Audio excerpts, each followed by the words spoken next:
नमस्कार, आपसे मेरा नाम है सुखबीर यादव एडवोकेट और मैं आप सभी के लिए लीगल एडवाइस वीडियोस अपलोड करता हूं जो कि आप सब लाइक करते हैं, पसंद करते हैं, शेयर करते हैं और सब्सक्राइब भी करते हैं। अब तक नहीं किया तुरंत करिएगा और दूसरे लोगों तक भी इस जानकारी को जरूर शेयर करेगा। देखिए, आपके सामने कुछ ऐसी परिस्थिति आ जाती हैं कि आपको पति पत्नी का लड़ाई झगड़ा हुआ और झगड़ा होते होते इस कदर तक रिश्ते खराब हो गए कि अब साथ रहना संभव नहीं है। तो जब साथ रहना संभव नहीं होता है तो पति हो या पत्नी हो, दोनों के मन में कोई एक सवाल जरूर आता है, एक ख्याल जरूर आता है कि जब साथ रहना ही नहीं है तो फिर अलग रहा जाए, और अब अलग रहा जाए तो फिर तलाक क्यों न लिया जाए। तो आज मैं आपके लिए बताऊंगा कि तलाक एक परमानेंट सॉल्यूशन है दोनों को अलग रहने का। एक बार तलाक हो गया तो फिर आप जीवन में कभी भी साथ दोबारा से नहीं रह सकते हैं। अगर दोबारा रहना चाहते हैं तो फिर वही प्रक्रिया है, फिर से शादी करो उसी व्यक्ति से। आप दोबारा से एक साथ नहीं रह सकते तलाक की डिग्री होने के बाद। ये एक प्रक्रिया है, कानूनी लीगल चीज़ें हैं। लेकिन कभी कभी ऐसा होता है कि भविष्य में हमें नहीं पता कि भविष्य में क्या होगा। हो सकता है कि हम कभी मन करें कि भाई यार हमसे गलती हो गई, हमने जो किया वो नहीं करना चाहिए था, तो अब पछता रहे हैं और पछताने के बाद लग रहा है कि चलो हम दोनों एक दूसरे के साथ में रहना शुरू करते हैं। जो गलती करी तुम माफ़ करो, जो गलती मैंने करी वो मैं माफ़ करता हूँ। तो ये सब चीज़ें अगर एक दूसरे के साथ में आज नहीं 2-4 साल 5 साल 10 साल बीतने के बाद अगर ये चीज़ें सामने आती हैं तो फिर अगर आपका तलाक पूर्व में हो चुका है तो फिर आपको पछताना पड़ जाएगा कि हमने गलती कर दी, तलाक लेने का। हो सकता है कि हम साथ रह सकते थे किसी प्रकार से।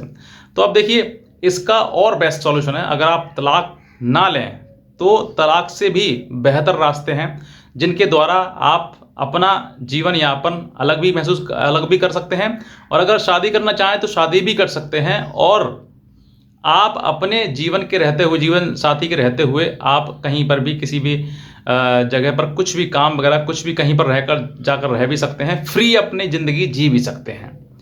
ये एक लीगल तरीका है, प्रोसीजर है जो आपको समझना जरूरी है। अब मैं शुरुआत करता हूँ तलाक से लेकर। एक छोटा सा डिस्क्रिप्शन है, फिर मैं आपको आगे बढ़ता हूँ।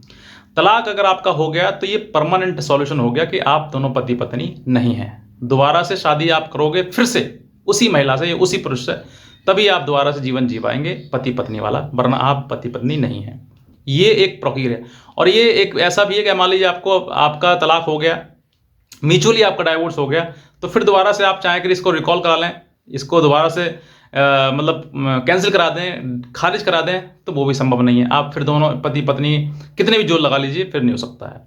अब क्या प्रक्रिया है इसके अलावा, तलाक के अलावा ऑल्टरनेट ऑप्शन क्या है कि आप पति पत्नी तलाक भी ना लें, और भविष्य में अगर मर्जी हो चलो ठीक है अब हमारा बहुत समय बीत गया, लड़ाई झगड़ा खत्म करें, एक साथ रह सकते हैं। तो वो भी मैं आपको, ये 3 तरीके हैं जिनसे आप दोबारा से पति पत्नी बन सकते हैं और दोबारा से आप रह सकते हैं एक दूसरे के साथ में। सबसे पहला, मान लीजिए आपकी शादी किसी प्रकार से धोखाधड़ी से हुई, कोई भी चीज़ें छिपाई गई या फिर किसी प्रकार से आपके साथ में आपके पति ने या पत्नी ने झूठ बोला इस तरीके, तो आप उन्हीं चीज़ों को आधार बनाते हुए एक नल एंड वॉइड का केस डाल सकते हैं। Section 12 of Hindu marriage act, family court में आप केस डाल सकते हैं और डालने के बाद अपनी शादी को नल एंड वॉइड यानी कि शून्य घोषित करा सकते हैं। अब ये शादी शून्य हो गई। शादी शून्य होने के बाद अगर मान लीजिए भविष्य में शादी शून्य घोषित हो जाती है तो फिर आप पति पत्नी तो नहीं रहे, आपका ऐसा हुआ कि शादी आपका हुआ ही नहीं। आप पति पत्नी का कि आपकी वो शादी शून्य है। अगर भविष्य में आप उस शादी को ना रखते हुए जिस तरीके से कंटिन्यू आप रह रहे थे तो कंटिन्यू आप शादी लगातार कर सकते हैं उन सब चीज़ों को भुलाकर जो आपने की थी। ये एक सेकंड ऑप्शन है तलाक के अलावा। अब नेक्स्ट बात करते हैं, मान लीजिए ये आपका कुछ भी हुआ या नहीं हुआ ये बात की बात है, लेकिन अब सेकंड ऑप्शन, अब आपने एक दूसरे के ऊपर पति पत्नी को मुकदमे कर दिए और अब आप काफ़ी समय से अलग रह रहे हैं क्योंकि मुकदमे चल रहे हैं। तो भैया लड़की अपने मायके है, पति अपने मायके है, अपने घर है। तो अगर आप दोनों अलग अलग रह रहे हैं और समय काफ़ी हो गया है तो मुकदमे तो चलने हैं, आज ना तो कल, लगातार चलने 4 साल 2 साल 3 साल 4 साल 5 साल, कितना समय लगेगा कोई नहीं जानता इस चीज़ के लिए। अब आपको इसी दौरान ये समय आया कि चलो ठीक है अलग तो रह ही रहे हैं तो क्यों ना कानूनी प्रक्रिया द्वारा हम अलग रहें। तो आप judicial separation section 10 of Hindu marriage act के तहत आप फैमिली कोर्ट में एक पिटीशन दायर करेंगे जिसमें ये बताएंगे कि मेरी पत्नी इतने समय से मुझसे अलग रह रही है, मैं भी उनसे अलग रह रहा हूँ क्योंकि उनने मेरे पर मुकदमा कर दिए हैं, मैं मुकदमे लड़ रहा हूँ और कारण ये है, तो हमारे बीच में जब अलग अलग रहना ही है हम दोनों को, तो क्यों ना कोर्ट इस बात को मोहर लगा दे कि हम दोनों जुडिशियल सेपरेशन के तहत अपनी ही मर्जी से अलग अलग रहने के लिए सक्षम हैं, रह सकते हैं। तो कोर्ट अगर देखे कि दोनों को कहा ठीक है दोनों अलग अलग ही रह रहे हैं, तो उनको जुडिशियल सेपरेट कर दिया जाए, मतलब अलग अलग कर दिया जाए, और अलग अलग रहने के लिए ये दोनों सही हैं। तो आपके अगर ऑनरेबल कोर्ट ने इस बात पर मोहर लगा दी तो आप दोनों अलग रह सकते हैं। और साल, 2 साल, 3 साल, 4 साल, 5 साल, 10 साल बाद भी, अगर 20 साल बाद भी अगर आपका पैचअप हो जाता है, आपकी बात तक जो रिश्ता मतलब मुश्किलें आई थी, लड़ाई झगड़ा हुआ था, वो सब अगर ख़त्म करना चाहते हैं तो आप एक दूसरे के साथ रह सकते हैं, क्योंकि आपका डाइवोर्स नहीं हुआ है, आप जुडिशियल सेपरेट थे, अब आप दोनों को एक दूसरे के साथ रह सकते हैं। ये तो एक साथ रहने वाली प्रक्रिया है। मान लीजिए अब बहुत समय हो गया, अब नहीं पत्नी आना ना पति को आना ही नहीं है, मतलब ये सोच लिया कि हाँ आना ही नहीं है, तो फिर आप दोनों एक दूसरे से अलग अलग रह के जुडिशियल सेपरेट तो आप रह ही रहे हैं, दूसरा आपको शादी करने का भी अधिकार होता है कि आप शादी भी कर सकते हैं, कहीं पर आप रह भी सकते हैं। ये आपके लिए बेनिफिशियल रहे। तीसरा ऑप्शन क्या है इसके अलावा?